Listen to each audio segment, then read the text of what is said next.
Okay, we're here in a very smoky atmosphere. We've got a fire down the road, a bushfire, and there's smoke everywhere, and we're looking through a haze as the late afternoon sun bursts its way through all the smoke haze.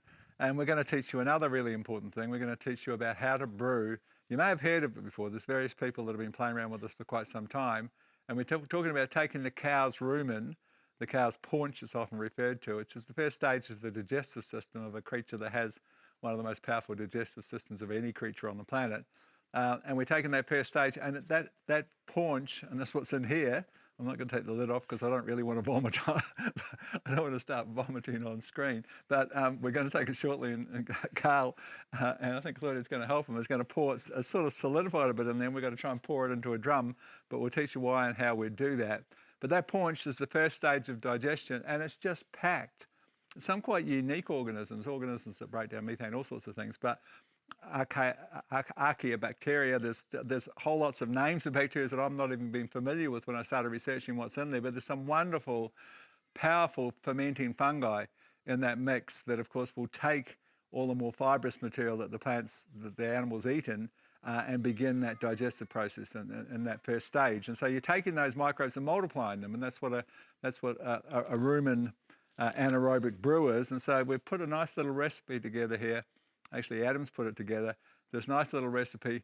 He's brought up this freshly killed cow, the rumen, that we're going to pour into this drum. So we've got ourselves about 170 litres of water in this drum, and we're going to pour 20 litres of the rumen, or attempt to pour 20 litres of the rumen. We'll begin with that process. So hold your breaths, and let's hope it's possible that it'll actually come out of the drum, because it's fairly solid in there.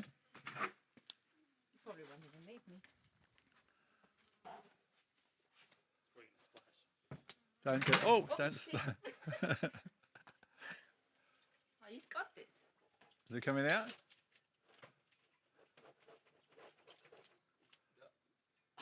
Is it coming out? No. Oh, we might have to dig it out. But look at it. It's got. Oh no!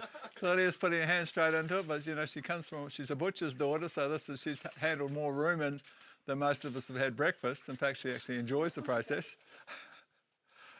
Oh my goodness, but it's coming out, it's all coming out. Beautiful. That's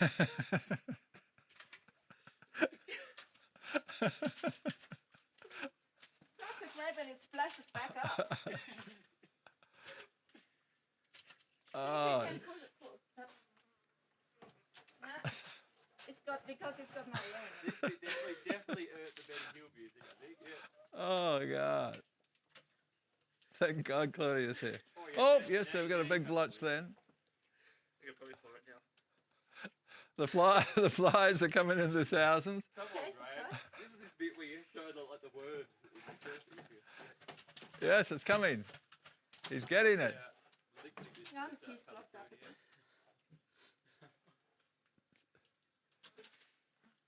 So we've got protozoa. I mean, the organisms, just Google it for yourself, what's in a cow's rumen. I mean, there's a whole range of protozoa that I've never heard of before. And of course, protozoa are food for bacteria.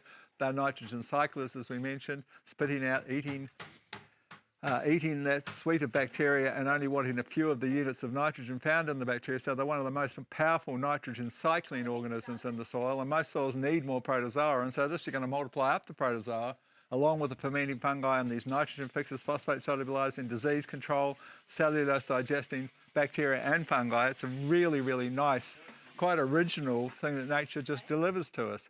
An inoculum that is really sort of unparalleled, really, in terms of its variety and what you can do at once with this one thing. So that's where your profit is, mate.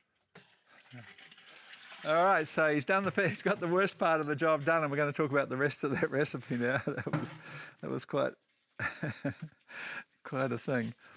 So the next, of course, the wonderful molasses always used in every recipe. So we're on 5 litres of molasses in the 200-litre drum to feed up that variety of organisms. Protozoa love molasses.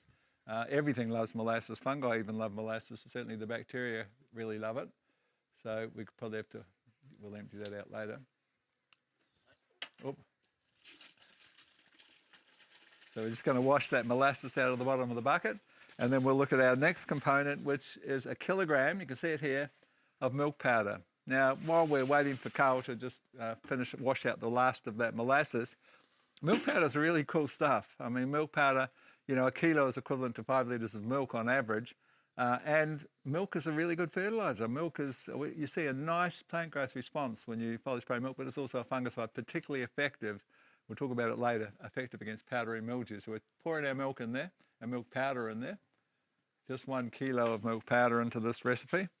Then we're going to take 200 grams, which is the whole container, of baker's yeast.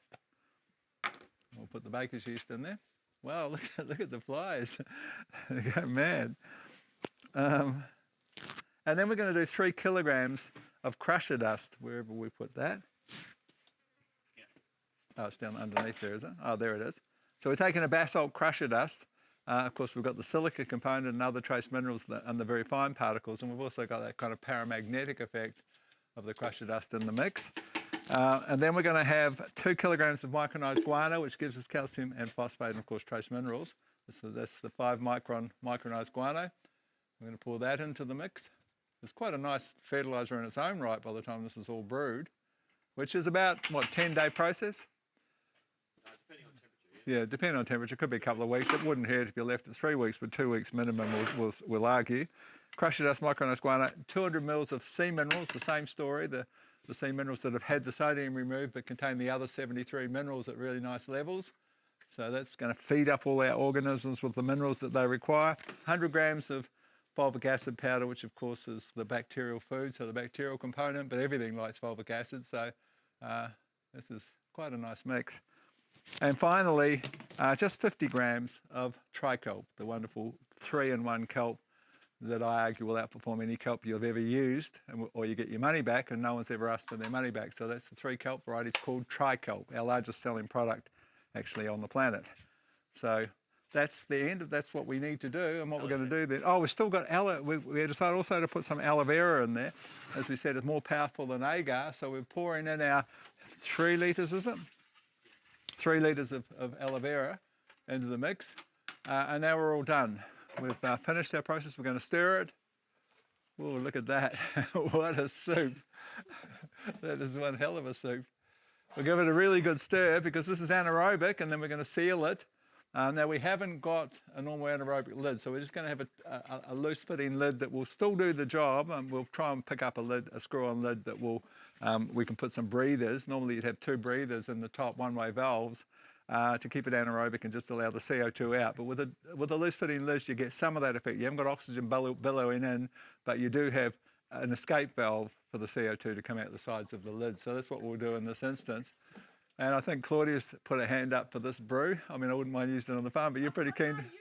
You're pretty keen to take it home to your farm, aren't you? Yeah, but it's got to be ready when we go to Canada. Oh, that's right. We're heading to Canada next week, and it won't be ready before then. So it probably will be used on this farm. We can do another one for yours. Yeah, I can do this next beast we're killing. Yeah, good. Well, okay, so if we can beat the flies, we'll get a lid on this shortly. And yeah, that looks good. The milk's will slowly break down anyway, so it won't matter. Yeah. Oh, we top it up with water. Yeah, so that's basically, you now know how to brew 200 litres, understand the 20 litres of that paunch. You can see it was a bit difficult, and I thank Claudia sincerely. I mean, she just doesn't care about those things. She just put her hand in and do them. I struggle a bit of a sissy, I guess. If I had gloves, it would be no issue, but she doesn't mind. And it just cleans her hands and everything's good. Thank you for that. Okay, so that's the end of that one. Thanks for watching. I hope there's some value for you there. Hi everybody, Adam here.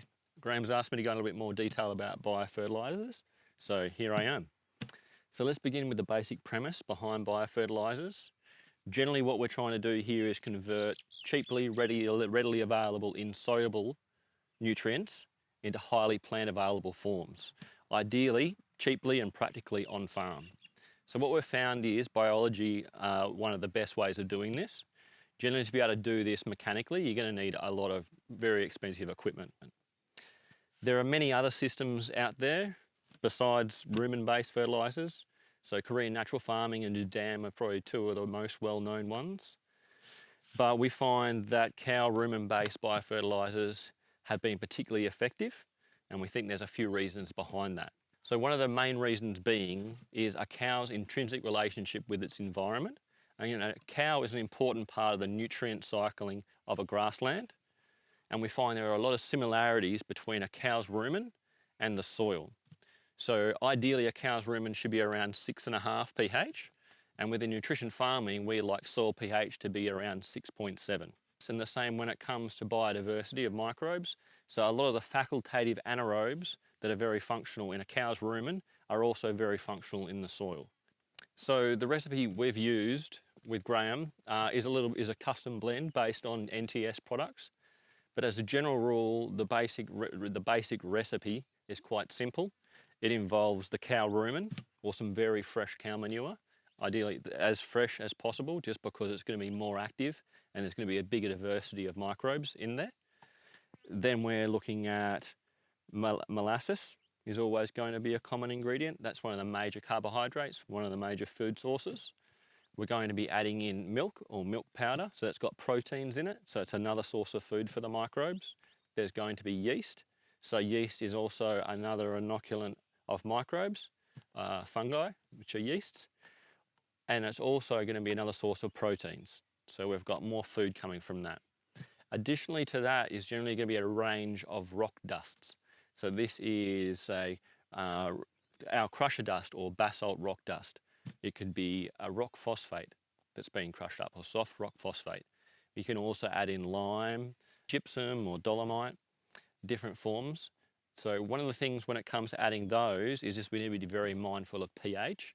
As I mentioned, a cow's rumen normally sits around 6.5 pH. So if we start to deviate to any significant degree away from that, it's not going to be as conducive to as broader diversity of microbes. So the better we can keep that, the more diversity we have, and ideally the better result we're going to come when it comes to our biofertiliser. Another major factor that we need to be keeping track of when doing a biofertiliser like this is temperature. So cows, their rumen normally sits around 36 to 42 degrees Celsius. And so ideally we should be staying in that range again to keep the vast majority of those microbes happy and healthy. So where I am in the Northern Rivers, just south of the Queensland border, that's quite easy to do. We'd be averaging around sort of like 25 to 27 degrees at the moment, getting up to say like 35, 36, and then down to 21 overnight. So they'll be quite happy here. Whereas when I was in Tasmania, it'd be a lot cooler. So in summer, I can get away with this. Generally, if you get the brew going, you're good. It's getting it started that's the challenge. And so if you're in somewhere like Tasmania or somewhere even colder, then you're potentially going to have to look at artificial heating.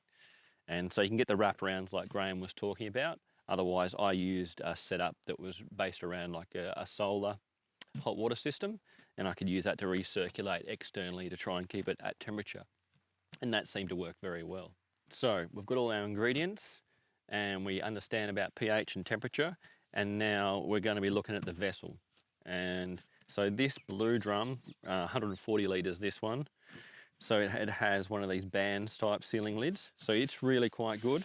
I found that the ones with the large screw tops, they give you the best guaranteed seal, whereas these are quite multifunctional though. So I have had a couple of these brewing. So this brew was done about 3 months ago, and so I've just got another lid that's set up which I can easily install the breather. And so one of the easy ones with these is once you've got it set up with your breather and your bubbler, to check a seal is just to give this a push. And if you can get some bubbles coming out in here, then it can guarantee that you've got a good seal. So once you've got it sealed up, you generally just want to leave it to rest. And so it'll start bubbling along. Ideally, it will start bubbling within 24 hours quite vigorously. In a cooler climate, I would say if you're not seeing bubbling within 3 to 4 days, then you've got problems and you should be investigating those. And so that will generally be around that pH, conductivity, temperature, or the seal.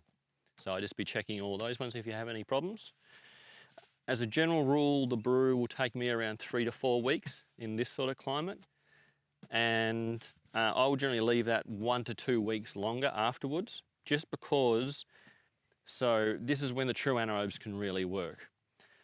You've got sort of higher fibre and sort of like less soluble minerals that are coming through with those rock dust. So what I find is in that last 1 to 2 weeks when the true anaerobes are getting going, because there isn't a lot of other oxygen available in there, that's when they can maximise their work and just break down those things that are a lot harder to break down. So once your brew is complete, that's going to be the big telltale. Ideally, you're going to have a result that looks a lot like this.